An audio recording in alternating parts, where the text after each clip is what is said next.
My daughter told me she was expecting baby number 6.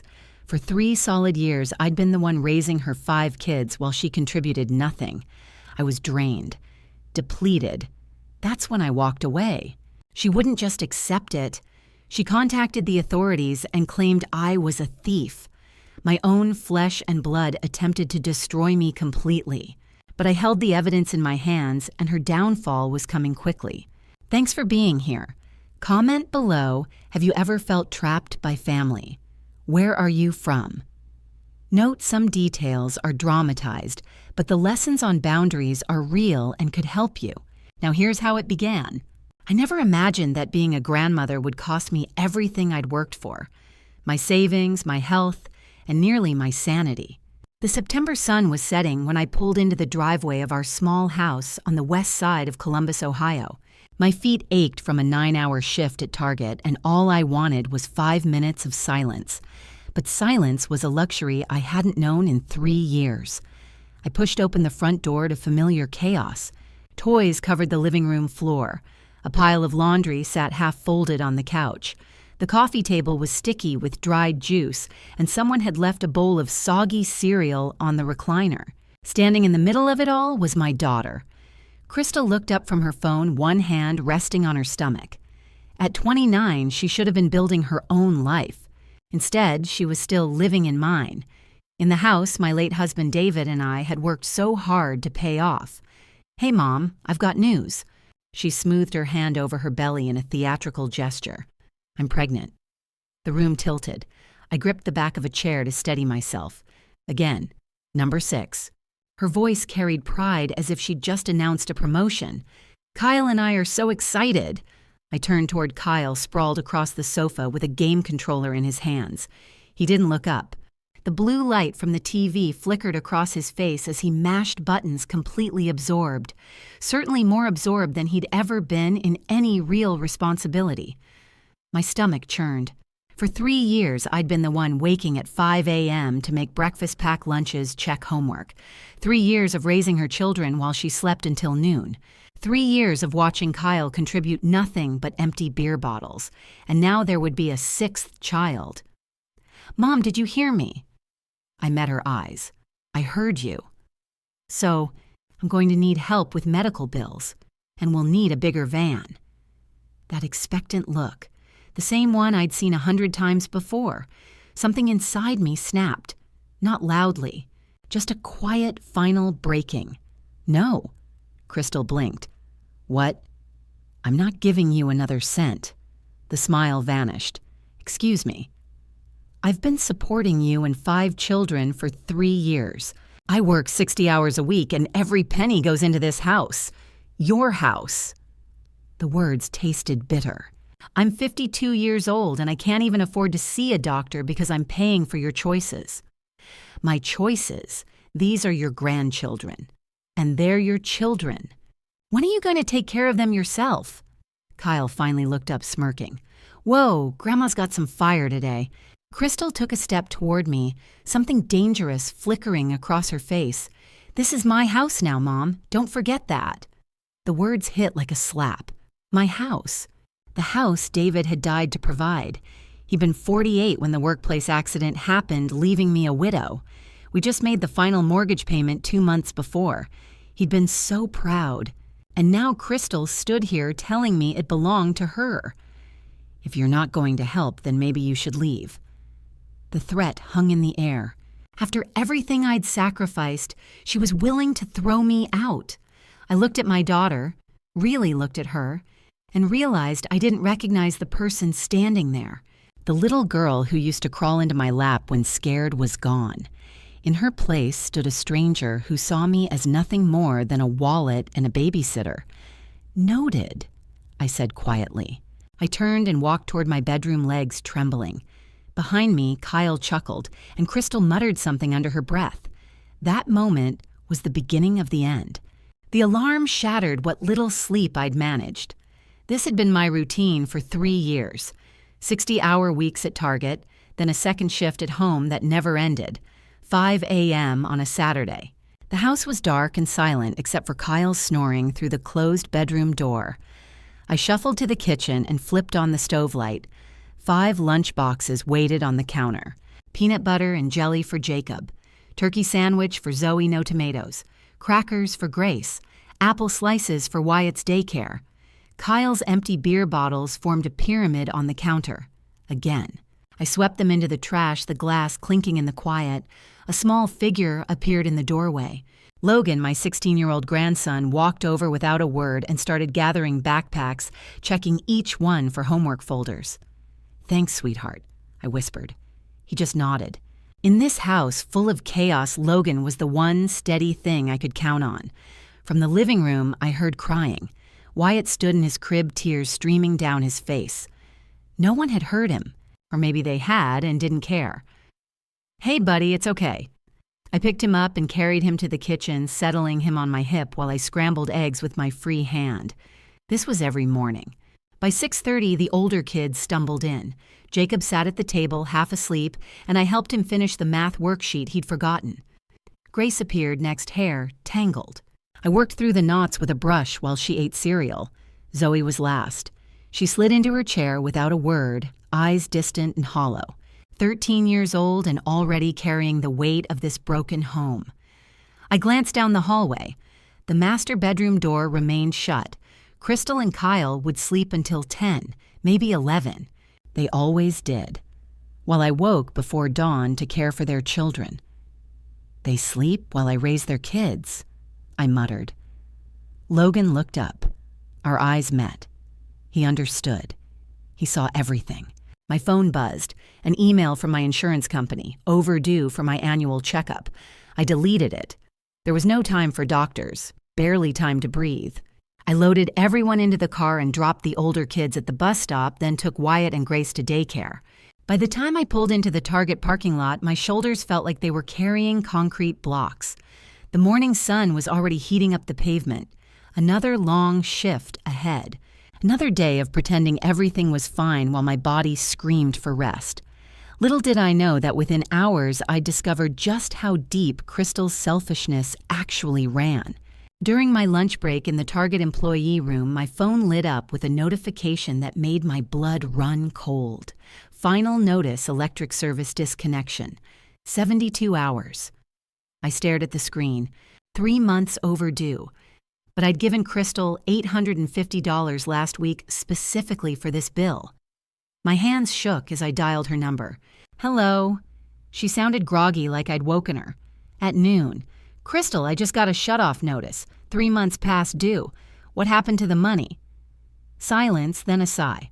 "Oh, right. I meant to pay that." "You meant to..." My voice rose. "That was $850. Where did it go?"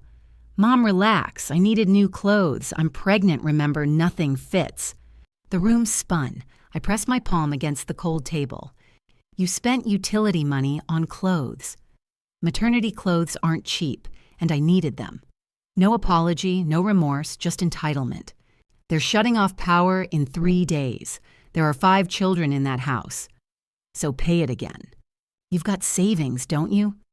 The casual way she said it, like my savings were just another ATM for her. I hung up. Ms. Anderson appeared in the doorway, concern on her face. "Patricia, everything okay?" "I need to leave early. Family emergency." "Go. Take care of what you need to." I drove home with my mind racing through calculations. How much was left in savings? Could I cover this? The house was quiet when I arrived. Crystal sat on the couch watching TV, an expensive maternity boutique bag beside her. She didn't look up. I went straight to the kitchen trash and dug through it. Near the bottom, a crumpled receipt. $853.42. Designer maternity tops. A silk nursing robe. Prenatal vitamins that cost 3 times the generic. "Did you really go through the trash?" Crystal's voice came from behind me. I turned receipt in hand. "You spent the electric bill money on silk robes." She shrugged. "I'm carrying a baby. I deserve to feel good about myself. And your children deserve lights and refrigeration. So handle it. That's what you do, right?" I stared at my daughter. This wasn't just irresponsibility. This was deliberate. She knew exactly what she was doing. Without another word, I opened my banking app. My savings account stared back. $1,237. That's all I had left after 3 years of supporting 6 people on retail wages. I transferred $850 to the electric company. Back at Target, Ms. Anderson pulled me aside as I clocked in. "Patricia, I've known you 8 years. You're one of the hardest workers I've ever seen." She paused. "But you need to set boundaries. Family or not, you can't pour from an empty cup." I nodded, unable to speak past the lump in my throat. As I returned to the floor, I checked my balance again. $387. After years of 60-hour weeks, that's what remained. The weight of it settled on my shoulders like wet concrete.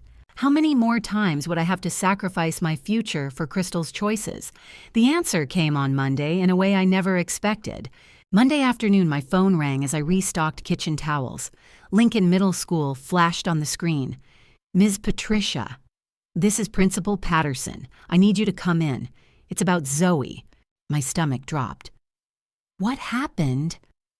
She skipped class and had an altercation with her teacher. We need to discuss this in person. I found Ms. Anderson and explained I needed to leave. Again. Her sympathetic look came with a note on her clipboard. 4 hours of lost wages this week, about $50 I couldn't afford. The school office smelled like floor wax and old paper. Mr. Patterson gestured me toward his office. Zoe sat by the window, arms crossed, staring at nothing. "Zoe, honey." She turned. Her eyes were red and swollen. When she saw me, something broke. She launched into my arms, sobbing so hard her body shook. "What's wrong, sweetheart?" "Nobody cares about me." The words came in gasps. "Mom only talks about the new baby. She acts like I don't even exist. Like none of us exist." My chest tightened. I'd watched it happen. Crystal's complete focus on her pregnancy while her existing children faded into the background. "I care about you, Zoe. But you're always tired, Grandma.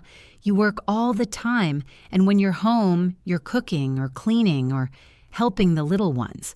There's never time for me." The truth hit like a punch. She was right. I was so busy surviving, I'd stopped seeing them. Mr. Patterson cleared his throat. "Mrs. Patricia, could I speak with you privately?" I kissed Zoe's forehead and stepped into the hallway. "I'll be direct because you need to hear this." His voice was low professional. "This is Zoe's 3rd incident this semester. Her grades are dropping. She's withdrawn." He paused. "The situation at home isn't sustainable." "I'm doing everything I can." "I know. But have you considered contacting Child Protective Services not as punishment, as support? These children need more help than one person can provide." CPS. The words sent ice through my veins. Investigations, questions, kids split into different foster homes, Logan separated from his siblings, little Wyatt confused in a stranger's house. I can't. They'd split them up. Maybe, or maybe they'd get the help they need. I drove home in silence, Zoe beside me staring out the window. Her words echoed, "You're always tired, Grandma." The truth settled over me like a weight. By trying to hold this broken family together, I wasn't protecting these children. I was teaching them that suffering in silence was normal, that love meant exhaustion, that their needs didn't matter. I was failing them by staying. But I had no idea the worst was still waiting at home. By 7 that evening, I'd been awake for 14 hours. But the day wasn't over. I stood at the stove boiling water for spaghetti, the cheapest meal I could manage. Mr. Patterson's words kept replaying.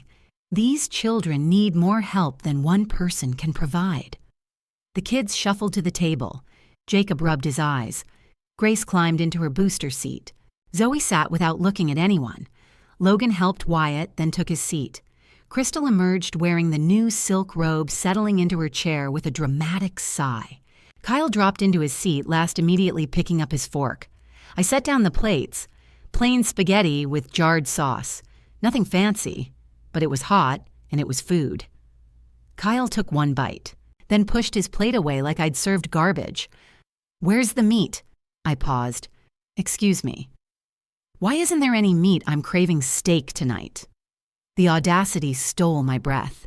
This man who'd contributed nothing was complaining about free food. I don't have money for steak, not after the electric bill Crystal forgot. He laughed. That's your problem, not mine. Crystal nodded. He's right, Mom. I need protein for the baby. My hands tightened around the serving spoon. Then maybe one of you should buy groceries. Kyle's smirk widened. Why should we? You're the one living here for free. The words hung like poison. Living here for free. In the house where I paid every bill, cooked every meal, and raised 5 children that weren't mine. Living for free, I repeated softly. Yeah, it's Crystal's house now. So if you don't like it, you know where the door is. Crystal said nothing, just kept eating like Kyle hadn't told her mother to leave. The kids had stopped eating, eyes darting between us. Logan's jaw clenched, knuckles white around his fork. Something inside me cracked, not loudly, just a clean final break. This wasn't my home. I wasn't family. I was unpaid help who could be replaced the moment I stopped being useful. I set down the serving spoon and walked to my bedroom without another word. Behind me, I heard Kyle chuckle. That night, lying in the dark, I understood something I'd been refusing to see for 3 years. This situation wasn't going to get better. Crystal wasn't going to wake up and become responsible. Kyle wasn't going to leave. And I couldn't keep sacrificing myself for people who saw me as nothing more than a servant. But I still didn't know the full extent of what Crystal was planning. 3 days after that humiliating dinner, I sat alone in my tiny bedroom and decided to check my bank accounts. That decision changed everything. The house was finally quiet. Crystal and Kyle had gone to bed and the kids were asleep. I opened my laptop on the small desk wedged between my bed and the wall, the only private space I had left. I was just doing routine checking, making sure the electric bill payment had cleared, confirming my next paycheck would hit on Friday. Then I saw the email. Credit alert, new hard inquiry on your report. My finger hovered over the mouse. I hadn't applied for any credit. My score was probably terrible after years of living paycheck to paycheck. I clicked the link and logged into my credit monitoring service. There it was, a brand new credit card account I'd never opened. Current balance $4,817. Credit limit $4,817. Maxed out. My hands started shaking. I clicked through the transaction history, heart pounding. Babylux.com, $1,847. Designer crib set stroller. Heaven.com, $923.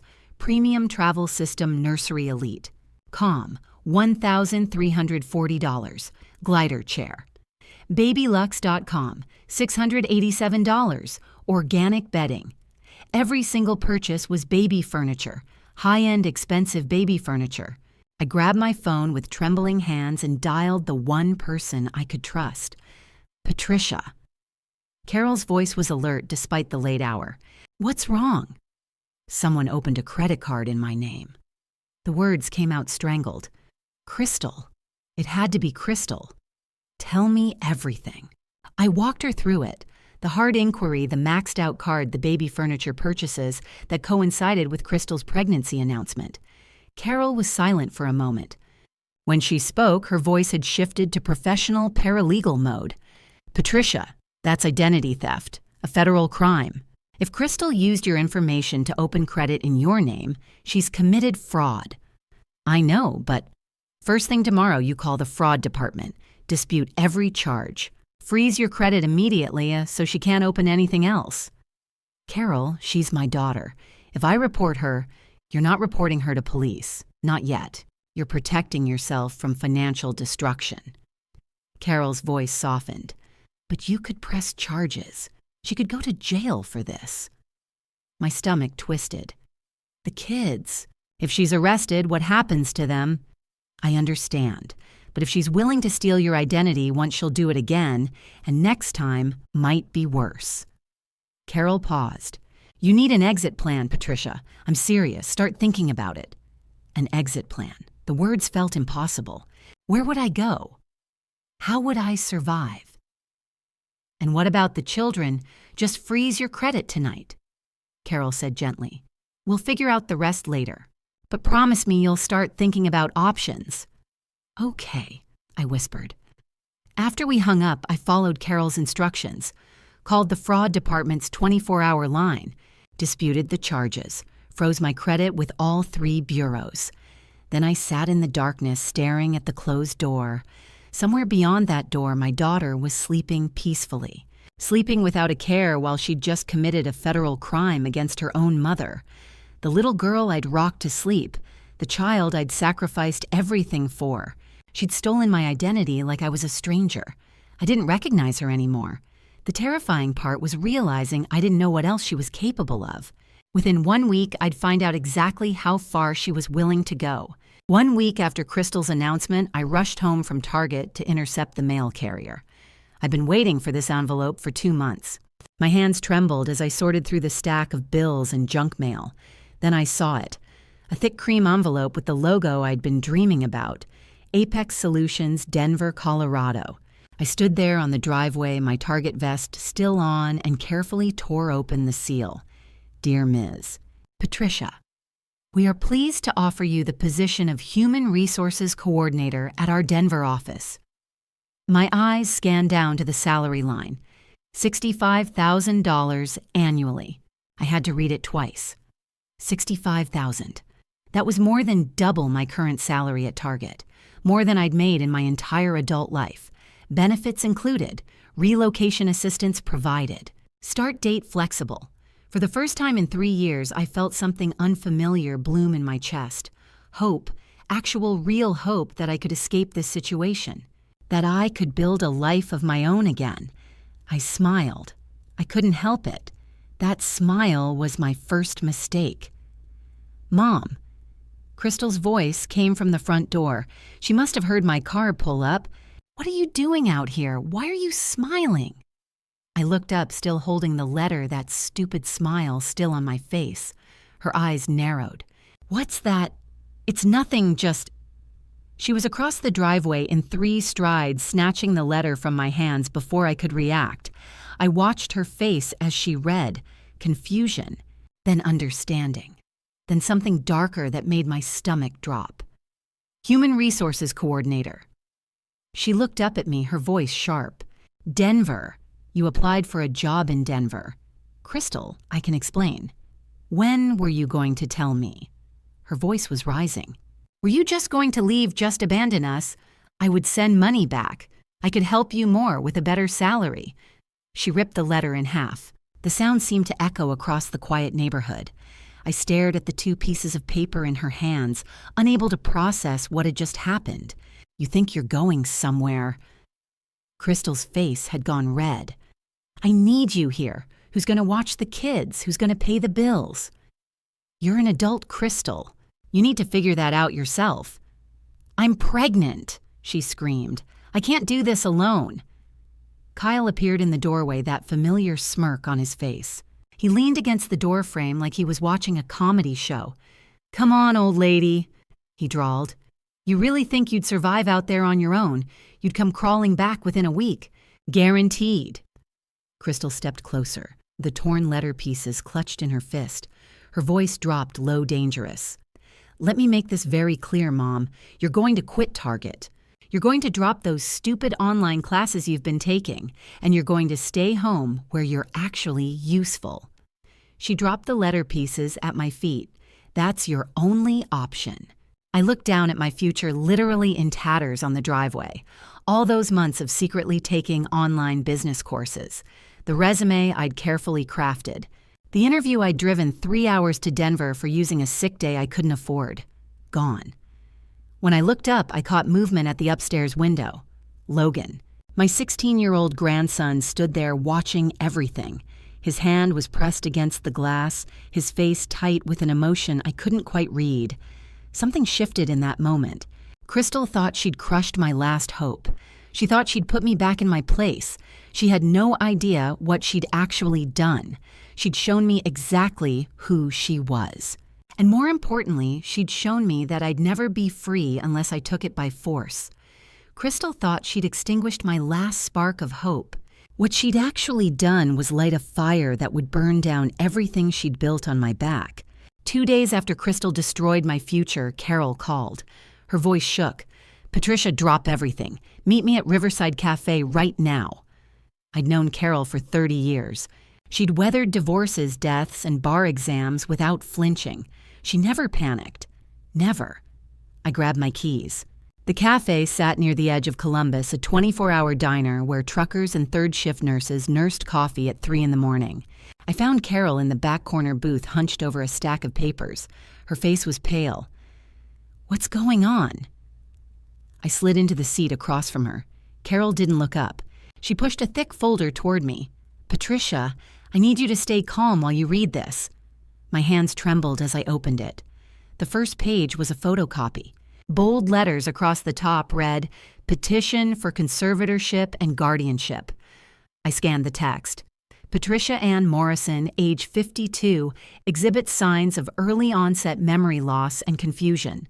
Petitioner reports that the subject frequently forgets to eat, neglects personal hygiene, and poses a danger to herself and 5 minor children in her care. Petitioner requests full conservatorship to ensure subject receives appropriate care in a supervised facility. I read it twice, 3 times. The words blurred. "Carol, what is this?" She reached across the table and gripped my hand. 2 days ago, a colleague mentioned a new client, a young woman trying to get guardianship over her mother. The details sounded familiar, so I did some digging. I turned the page. There was a second document, a physician's statement, except the signature at the bottom wasn't from any doctor I'd ever seen. "This is fake," I whispered. "I know."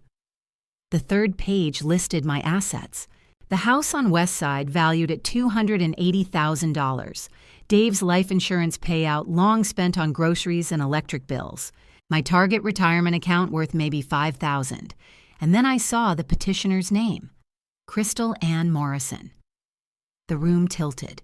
"She's trying to have me declared incompetent," I said slowly, "so she can take the house." Carol nodded. "If this petition goes through, she'll control everything. Your bank accounts. Your property. She could sell the house, Patricia, and you'd have no say." I thought of Dave. He'd worked double shifts for 15 years to pay off that mortgage. He died in a warehouse accident 6 weeks after we made the final payment. That house was his legacy, the only thing I had left of him. And Crystal wanted to take it. "She's not trying to help you," Carol said quietly. "She's trying to bury you." My chest tightened. I couldn't breathe. "How long do I have?" Carol's jaw clenched. "The hearing is scheduled for next Friday. Once the judge signs off, they can freeze your accounts within 72 hours. You'd need to prove you're competent, which means hiring a lawyer you can't afford. And even if you win, it'll take months." I stared at the papers, at my daughter's name typed in black ink. Crystal had stolen my credit, torn up my acceptance letter, and now she wanted to lock me away so she could sell my home. "What do I do?" I asked. Carol leaned forward. "You disappear. Tonight." "Tonight?" "Patricia, listen to me. If you're still in that house when this petition hits the court, you're done. She'll have the sheriff escort you out. You'll lose everything." I thought of the children, Logan with his quiet loyalty, Zoe who cried in the principal's office because no one cared, Jacob, Grace, Wyatt, all of them trapped in that chaos. If I leave, what happens to them? "You call CPS. You explain the situation. You make sure they're safe." Carol's voice softened. "But you can't save them if you're locked in a facility somewhere, Patricia. You have to save yourself first." I closed my eyes. I thought of Dave standing in our kitchen the night we paid off the house. He'd kissed my forehead and whispered, "We did it, Pat. This place is ours forever." I owed him more than this. I owed myself more than this. "Okay," I said. "I'll go." Carol exhaled. "I'll help you. I know a landlord in Denver. He owes me a favor. I can get you a studio apartment by Monday. You pack light. You leave no forwarding address. You start over." I nodded numb. "One more thing," Carol said. She pulled out her phone and snapped photos of every page in the folder. "I'm keeping copies. If Crystal tries anything legal, we'll have proof she committed fraud." I stood. My legs felt weak. "Thank you," I whispered. Carol stood too. She hugged me hard. "You're stronger than you think, Patricia. Don't let her win. I walked out into the cold Ohio night. For the first time since Dave died, I felt utterly alone. And then I saw him. The shadow stepped into the dim glow from the streetlight. It was Logan, and he was holding something. I turned off the engine. My grandson walked toward me from the garage, his face more serious than I'd ever seen it. He was 16 years old, but in that moment he looked like a man who'd seen too much. "Grandma?" he said quietly. "We need to talk. Right now." He led me into the garage and pulled the door shut. He reached into his jacket and pulled out a worn notebook. "I've been keeping track," he said, "for 2 months." I opened it. Pages of dates, times, and conversations. My hands shook as I read. September 10th. Mom told Kyle, "Once we get her declared incompetent, the house is ours." September 15th. Kyle said 300,000 split 2 ways. Not bad. September 18th. Mom on the phone with a lawyer. Yes, she forgets things all the time. I looked up at Logan. "You knew, why didn't you tell me?" "I needed proof," he said, "and I just got it. Tonight." He pulled out his phone and pressed play. Crystal's voice came through the speaker, recorded just hours ago while I was meeting Carol. "The nursing home only costs $3,000 a month. The house is worth $280,000. Do the math, Kyle," Kyle's voice. "But what if she fights it?" Crystal laughed. Cold, calculating. "She won't. She's too tired. She feels too guilty about the kids. She'll sign whatever I put in front of her." My legs gave out. I sat down hard on an old paint bucket. My hands were shaking so badly I could barely hold the phone. I fumbled for my own phone and called Carol. She picked up on the first ring. "Patricia." "Carol." My voice cracked. Logan recorded them. "They're planning to lock me away. I don't know what to do." "Listen to me carefully," Carol said. Her voice was steady, calm. "Don't panic. I'm already on my way to a rental place. I'll have a car for you in 30 minutes. It'll be parked near your house. You pack your things. You leave tonight." "Tonight?" I whispered. "Tonight? Before they wake up, before they can stop you." She paused. "Can you do this, Patricia?" I looked at Logan. His eyes were fierce and certain. "Yes," I said, "I can." "Good. I'll text you the location. Go pack. Now." She hung up. Logan reached out and squeezed my hand. "What do I take?" I asked him. My mind was blank. 52 years of life, and I didn't know what mattered anymore. "Documents," Logan said. "Birth certificate, social security card, any papers about the house, your phone charger. Clothes for a week." He thought for a moment. "And Grandpa's photo, the one in the silver frame." I nodded. "Dave's photo." "Yes." "What about you?" I asked. "If I leave, what will they do to you?" "I'll be fine," he said. "I'm almost an adult. Mr. Patterson already said I could stay with him if things got bad, and I have this." He held up his phone with the recording. "If Mom tries anything, I'll go straight to the police." We sat there in the cold garage for 30 minutes. Logan told me about school, about his plan to apply for community college, about the life he wanted to build far away from this house. I memorized every word, every detail of his face. My phone buzzed, a text from Carol. "Silver Toyota, Elm Street, 2 blocks west. Keys in magnetic box under rear right wheel. Go now." I stood. Logan stood with me. "I love you," I said. "And I will come back for you. I promise." He hugged me tight. "I know, Grandma. Now go." At 1 o'clock in the morning, when the house finally fell silent, I began erasing myself from my daughter's world. I stood in my bedroom and looked around. 3 years I'd lived here like a prisoner. 3 years of sacrifice, exhaustion, and invisible chains. Tonight, those chains would break. I pulled 2 black trash bags from under my bed. If anyone woke up and saw me, I'd say I was taking out the garbage. A pathetic disguise, but it was all I had. I moved quickly. Birth certificate, social security card. Marriage certificate with Dave's signature still visible in blue ink. Car title. My laptop. 2 weeks of clothes stuffed into the bottom of the bags. My phone charger. The silver-framed photo of Dave from our 20th anniversary. I left behind the photo albums, the Christmas ornaments Dave and I collected over 25 years, the quilt his mother made us. There was no time for sentiment, no space for the past. I walked down the hallway past the children's rooms. I couldn't help myself. I stopped at each door. Wyatt's room first. He was 4 years old, curled up with a stuffed bear I'd bought him last Christmas. His thumb was in his mouth. I wanted to kiss his forehead, but I couldn't risk waking him. Grace's door was next. 7 years old. Her blonde hair spread across the pillow like a halo. She looked peaceful. I hoped she'd stay that way. Jacob's room.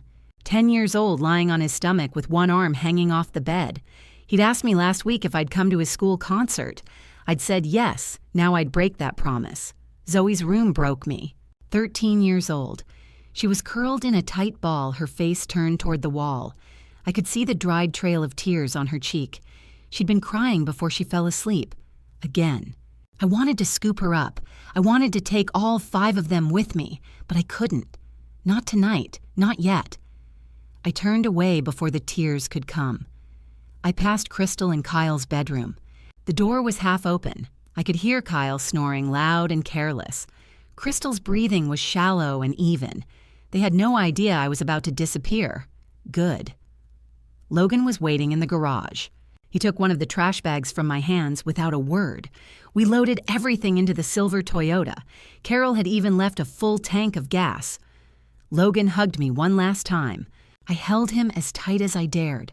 "I'll call you when I'm safe," I whispered. "I know.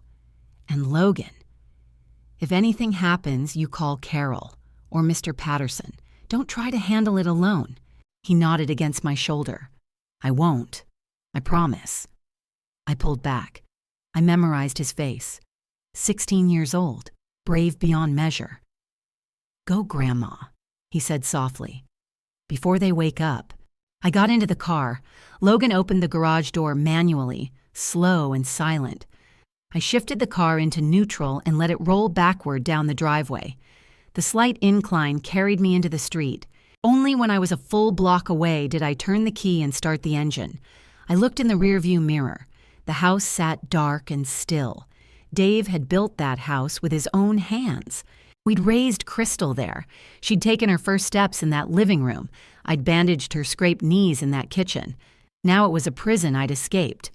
I turned the corner. Elm Street disappeared behind me. I drove through the empty streets of Columbus, past closed storefronts and dark traffic lights. The city was asleep. The world was quiet. And for the first time in 6 years since Dave died and left me drowning in grief and responsibility, I felt something I'd almost forgotten. Hope. Not happiness. Not yet. But hope. The faintest flicker of it warm and alive in my chest. I followed Carol's directions. East Columbus. A small apartment complex near the industrial district. Cheap rent. Quiet neighbors. A place to breathe. A new beginning was waiting for me in that small apartment, but so was a challenge I wasn't ready for. I drove for 40 minutes east through Columbus to a modest apartment Carol had rented just hours before. The building sat above a laundromat. The stairs creaked under my feet as I dragged the trash bags up to the 3rd floor. The apartment door was unlocked. Carol had left the key taped inside the mail slot. I stepped inside. One room, a kitchenette in the corner, a bathroom the size of a closet, a single mattress on the floor with 2 folded blankets. The walls smelled like fresh paint. It was empty. It was quiet. It was mine. I dropped the trash bags. I locked the door. I walked to the mattress and collapsed. For the first time in 3 years, I fell asleep without setting an alarm. I slept for 6 hours straight. Deep, dreamless sleep. The kind I'd forgotten existed. No crying babies. No Kyle snoring through the walls. No 5 a.m. wake-up calls. Just silence. I woke up at 9 in the morning. My phone was vibrating so violently it had fallen off the mattress onto the floor. I picked it up. My stomach dropped. 87 missed calls, 154 text messages, all from Crystal. I scrolled through the messages. I watched her unravel in real time. 6 a.m. "Mom, where are you?" 6:15. Mom, answer your phone. The kids need breakfast. 6:30. Mom, pick up. I don't know what to do. Wyatt is crying. 7 a.m. You are so selfish. I have kids to take care of and you just leave. 7:30. Fine, don't help. But don't come crawling back here crying when you're all alone. 8 a.m. You owe me. I'm your daughter. How dare you abandon your own grandchildren? 8:30. I'm calling the police. You stole money from me. 8:50. You're going to pay for abandoning this family. I'll make sure of it. I sat on the mattress, staring at the screen. I could see her rage building. I could see the manipulation, the guilt trips, the threats. I opened the voicemail. Crystal's voice screamed through the speaker. You think you can just leave. You think you can just walk away from your responsibility. I'm going to make sure everyone knows what kind of person you are. I'm calling the police right now. You stole $12,000 from me. You're a thief. In the background, I could hear children crying. Wyatt's voice. Where's Grandma? My chest tightened, but I didn't call back. Instead, I saved the voicemail. I took screenshots of every text message. I backed them up to my email. Then I blocked Crystal's number. I sat in the empty apartment. The silence pressed against my ears. I felt relief. I felt terror. I felt free and trapped at the same time. My phone rang again. Unknown number. I hesitated. Then I answered. Grandma. Logan's voice was low, urgent. I'm using a friend's phone. Mom can't know I called. Logan, are you okay? I'm fine. But Grandma, listen. Mom called the police. She told them you stole $12,000. She said you have dementia and you ran away and you're a danger to yourself. My blood went cold. She filed a report, Logan continued. She's telling them you're mentally unstable. She has the conservatorship papers ready. Grandma, they're going to come looking for you. I closed my eyes. Of course she did. Of course. What do? I whispered. You stay calm. You keep your phone on. And when they find you, you show them the evidence. Carol's photos. My recording.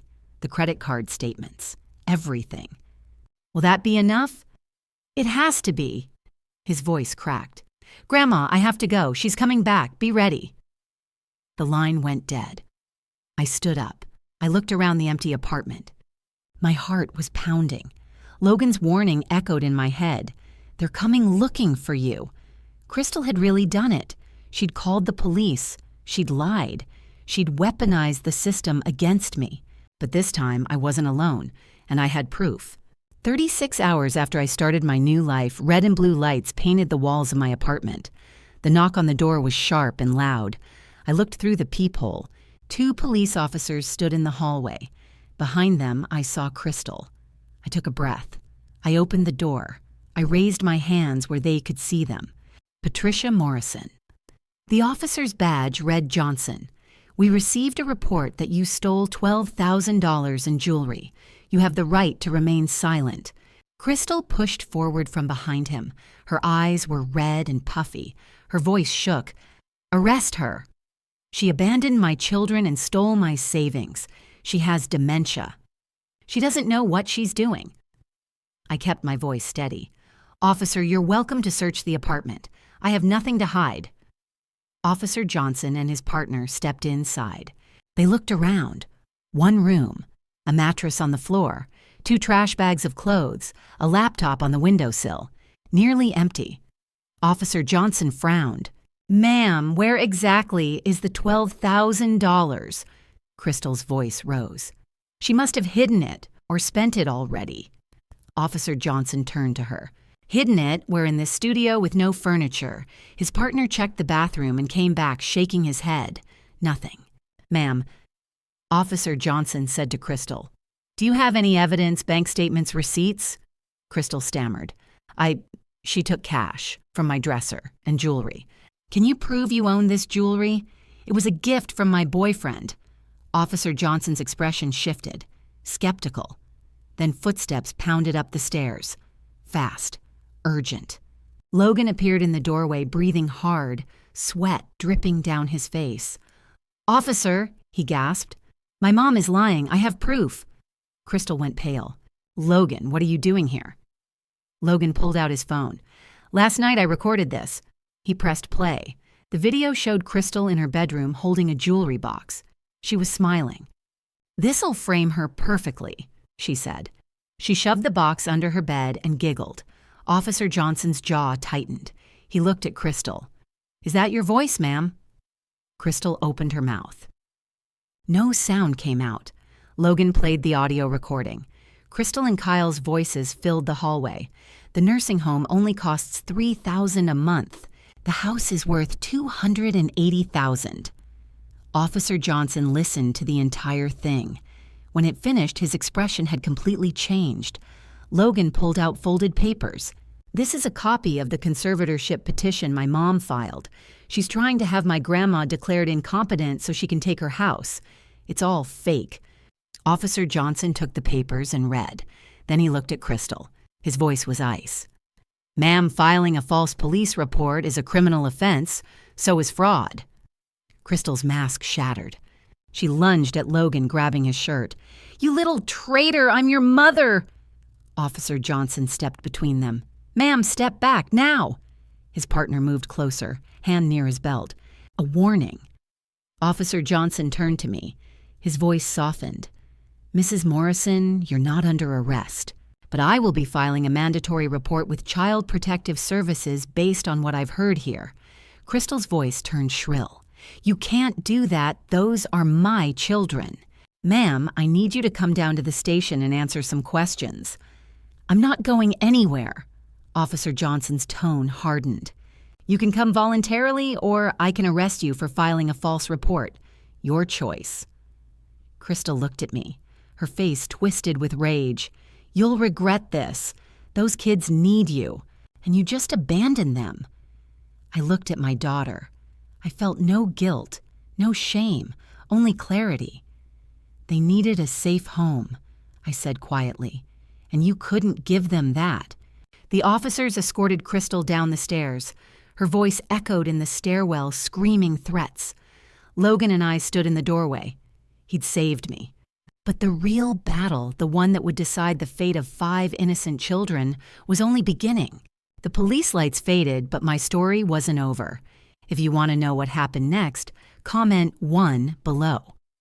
Note, while the emotional truth is real, some details are adjusted for privacy. Feel free to stop here if you prefer. 6 weeks had passed. I'd hoped the humiliation of being exposed by the police would wake Crystal up. I was wrong. My phone rang on a cold October morning. Carol's voice was somber. "Patricia, the CPS investigation is finished. You need to hear this." I sat down on the edge of my mattress. "What did they find?" Carol took a breath. "Jennifer, the social worker, did a surprise inspection yesterday. What she found was... Patricia, it was bad. She told me everything. Black mold growing in the bathroom. No one had scrubbed it in 2 months. The refrigerator was nearly empty. Just condiments and expired milk. The electricity had been shut off again. The house was dark and cold. Jacob and Wyatt showed signs of malnutrition. Their clothes were dirty. Their teeth hadn't been brushed in weeks. Zoe had missed 3 consecutive weeks of school. No one had called her in sick. No one had checked on her. Jennifer's official report used words like uninhabitable living conditions and severe neglect, words that made my stomach twist. "There's more," Carol said quietly. Last night, Kyle found out about the legal pressure. He grabbed $400 in cash Crystal had hidden in a cookie jar. Then he left. No note, no goodbye, just gone. I closed my eyes. Of course he did. Crystal woke up this morning to find Kyle gone and a court summons taped to her door. The emergency hearing happened 3 days later. I wasn't there, but Carol attended and took notes. She told me everything. The judge reviewed photographs of the living conditions. Jennifer testified about the malnutrition, about Zoe's unexcused absences, about the mold and the darkness and the empty refrigerator. Crystal stood in front of the judge trembling. Not because she was worried about the children, because she was losing control. The judge's voice was firm. The 5 children will be placed into foster care immediately. Logan Morrison, age 16, will be placed separately due to his age. Zoe, Jacob, Grace, and Wyatt will be kept together in a family placement. Crystal tried to argue. Your Honor, I can fix this. I just need time. I just need help. The judge looked at her. Ms.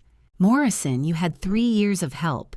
Your mother carried your entire household while you spent money on designer maternity clothes and allowed your children to go hungry. Crystal's face went white. The judge continued. You are sentenced to 320 hours of community service and a fine of $5,000. You are also under investigation for elder abuse conspiracy related to the fraudulent conservatorship petition. You will not regain custody of your children until you complete mandatory parenting classes, secure stable housing, and pass a home inspection. Crystal opened her mouth to speak. The judge held up a hand. Ms. Morrison, let me be very clear. You are not being punished for poverty. You are being punished for neglect and deception. The gavel came down. Carol told me all of this over the phone. I sat in my small apartment and cried. Not tears of joy, tears of grief. Grief that it had come to this. Grief that 5 children had to suffer because their mother chose selfishness over responsibility. What happens to them now? I asked. Logan is staying with Mr. Patterson temporarily. The 4 younger kids are with a foster family on the west side. They're together, they're safe, they're being fed. I thought of Wyatt, 4 years old, ripped from the only home he'd ever known. I thought of Grace, Jacob, Zoe, scared, confused, wondering why their grandmother had abandoned them. They don't understand, do they? I whispered. They think I left them. They're young, Carol said gently. But Logan will explain. When the time is right, he'll tell them the truth. I hoped she was right. 6 weeks ago, I'd escaped. I'd saved myself. But the cost was higher than I'd imagined. The children I'd loved and cared for were now scattered through the foster system. And somewhere in Columbus, Crystal was facing the consequences of her choices for the first time in her life. But there was one confrontation left. One final conversation that would close the door on my old life forever. 1 week after the judge's ruling, Crystal found me, not at my apartment. She came to my workplace. I was in the middle of a training session at my new company's Columbus office. My permanent transfer to Denver would come later. The receptionist knocked on the conference room door. Patricia, someone's here for you. Says it's an emergency. I excused myself and walked into the lobby. Crystal stood near the front desk. She looked like she'd aged 10 years. Her hair was greasy and tangled. Dark circles hung under her eyes. Her clothes were wrinkled and stained. She'd lost weight, not the healthy kind. The moment she saw me, she dropped to her knees, right there in the lobby, in front of security guards and clients and coworkers. Mom, please, I'm begging you. Tell the judge you'll help me. They're evicting me next week. I can't get the kids back without a home. I stood there looking down at my daughter on her knees. It was a pathetic sight, a necessary one. Crystal, I said quietly, stand up. Don't humiliate yourself like this. She didn't stand. She grabbed the hem of my skirt. You owe me. You're their grandmother. I pulled my skirt free, firmly. I raised them for 3 years while you did nothing. Crystal's voice turned shrill. This is because I was living in your house, isn't it? You want it back. That house belonged to us, to your father and me. Dave died while building a life for you, and you tried to lock me in a nursing home so you could sell it. Crystal went quiet. She realized I knew everything. You wrote that I was incompetent, I said. My voice was steady, calm, that I was a danger to my own family. You were going to erase me from existence while I was still breathing. Crystal whispered, I was desperate. No, Crystal. You were greedy. I looked at her, really looked at her. So no, I will not save you this time. These are the consequences you have to carry. I gestured to the security guard. He stepped forward. Crystal realized she was being escorted out. She started screaming, "You're a terrible mother." People in the lobby stared. Phones came out. I didn't care. I leaned down, just close enough for her to hear me. Maybe I was, because I taught you that love means letting people destroy you. I won't make that mistake again. The guard led her toward the door. She was still screaming, still blaming, still refusing to see her own reflection. I turned and walked back to the conference room. My hands were shaking, not from fear, not from guilt, from relief. I'd just let go of the daughter I'd lost years ago. My supervisor met me at the door. "Patricia, are you okay? Do you need to take the rest of the day off?" I shook my head. "No, I'm fine. That was just someone from my past." She nodded, understanding in her eyes. "If you need anything, let me know." I went back to my seat. The training continued. I took notes. I asked questions. I focused on my future, not my past. That night, I sat in my small apartment. I thought about Crystal on her knees. I thought about the girl she used to be, the little girl who'd clung to Dave's hand on her first day of kindergarten, the teenager who'd cried on my shoulder after her first heartbreak. That girl was gone. Maybe she'd been gone for years. Maybe I'd been mourning a ghost. I didn't cry. I didn't feel guilty. I felt free. For the first time in my life, I understood that loving someone doesn't mean sacrificing yourself on the altar of their dysfunction. It doesn't mean enabling their worst behaviors. It doesn't mean setting yourself on fire to keep them warm. Sometimes love means stepping back, letting them fall, letting them face the consequences of their choices. And sometimes the kindest thing you can do for yourself is walk away. That was the last time I spoke to Crystal. 8 months later, my life bore no trace of that dark chapter. And finally, I could breathe. 8 months after I left Columbus, I stood by my office window in Denver, watching the Rocky Mountains turn pink in the sunset. I was 53 years old. I wore an employee badge that read Human Resources Coordinator. I had my own corner office, a desk with a nameplate, a salary of $65,000 a year. I had a life. My apartment was in Cherry Creek. 1 bedroom, clean, quiet, mine. No crying babies, no bills I couldn't pay, no one stealing my identity or my dignity. I came home at 6 o'clock that evening. Logan was in the kitchen stirring something on the stove. He was 17 now, taller, stronger. His face had lost the haunted look he'd carried in Columbus. "Grandma?" He turned, grinning. "I got the letter today. University of Colorado Boulder, full scholarship." I dropped my purse and wrapped my arms around him. Tears streamed down my face. Happy tears. Proud tears.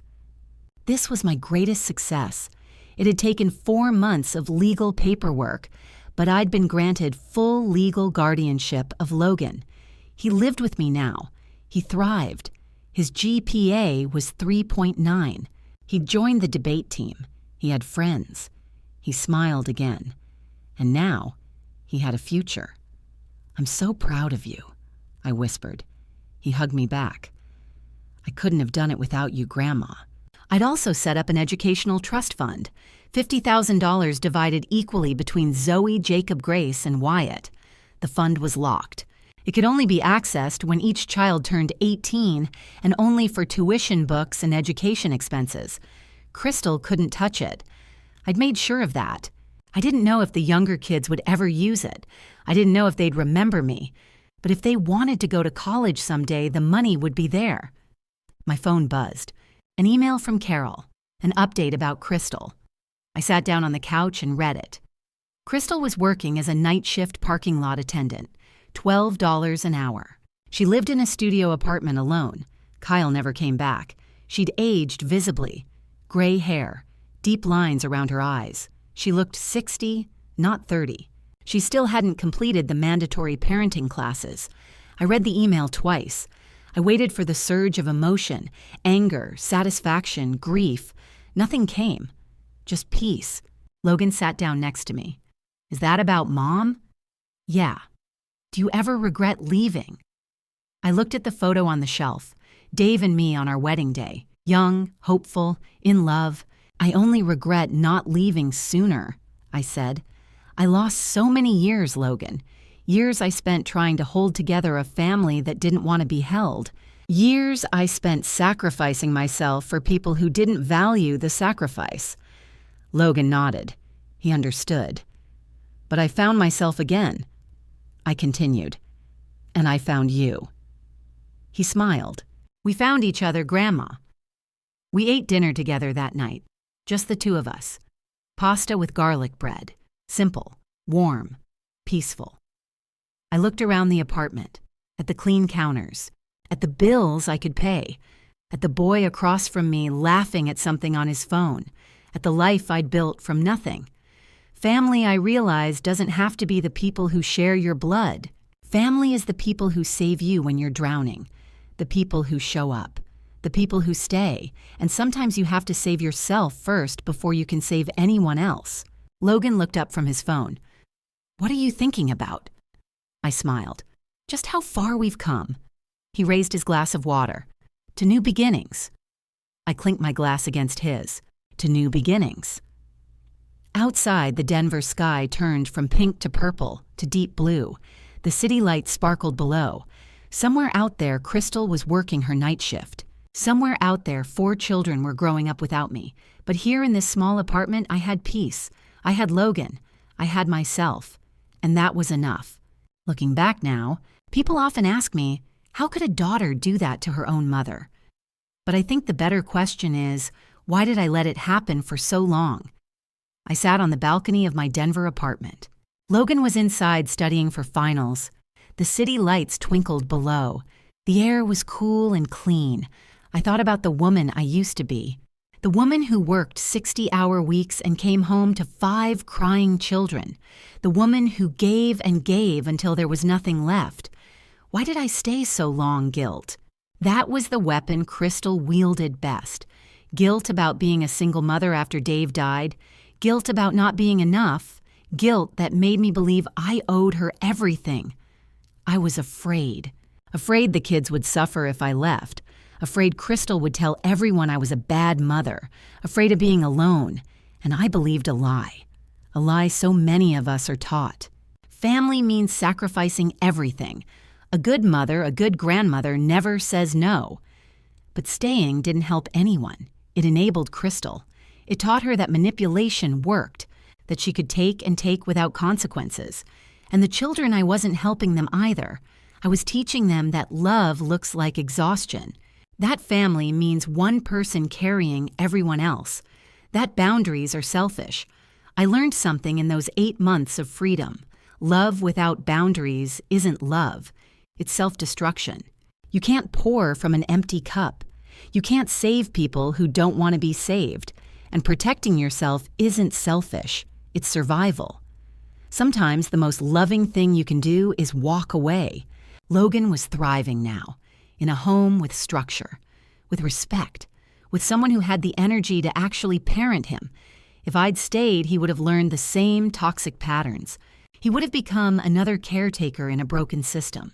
The 4 younger kids had a trust fund waiting for them. They had a chance at education, at independence. If I'd stayed in that house, we all would have drowned together. By leaving, I gave them a chance at something better. And Crystal. Maybe the best thing I ever did for her was let her face consequences.